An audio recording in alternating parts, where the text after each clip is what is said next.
يا اسطى قول الحقيقه، قول الحقيقه يا اسطى، شعري ابتدى يرجع لورا قوي.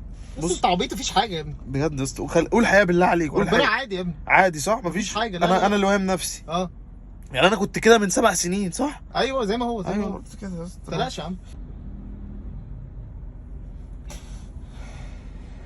اسوح، انت بتكذب عليا يا اسطى؟ انت بتكذب يا ابني عليا؟ بص على الصوره، مفيش حاجه يا ابني والله. بتكذب عليا ليه يا اسطى؟ بتكذب، تقول لي يا عم الحقيقه، قول اللي انا براعي، مش لا، هتخسر لا، حاجه. اهو مفيش بص حاجة. اهو. يا ماما بقول لك يا ماما والنبي، هو خاله رعوه عنده كام سنه؟ خاله اخوكي ايوه 40. انا لسه في العشرينات، انا لسه في العشرينات. طب انا بيراعي لمين كده؟ بيراعي لمين؟ بيراعي لمين يا ابني؟ قول لي رد عليا. بص يا اسطى، بص هنا نفس الخط اهو صح؟ بص نفس الخط نفس الخط نفس الخط صح؟ اه انا كده من وانا صغير، بس انا اللي هواهم نفسي صح؟ انا واهم نفسي صح؟ يا اسطى بتضحك عليا برضه يا اسطى، ما تقول لي يا ابني انا مش شايف حاجه يا ابني، انا حاسس اهو عادي. قارن دي بدي، قارن دي اهي بدي، بص صح؟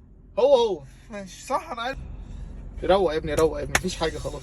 بس انا مش، انا متضايق، بس انا حاسس ان مفيش حاجه صح؟ اه مفيش حاجه. يا نهار اسود يا لهوي. في ايه يا اسطى؟ انت ما انت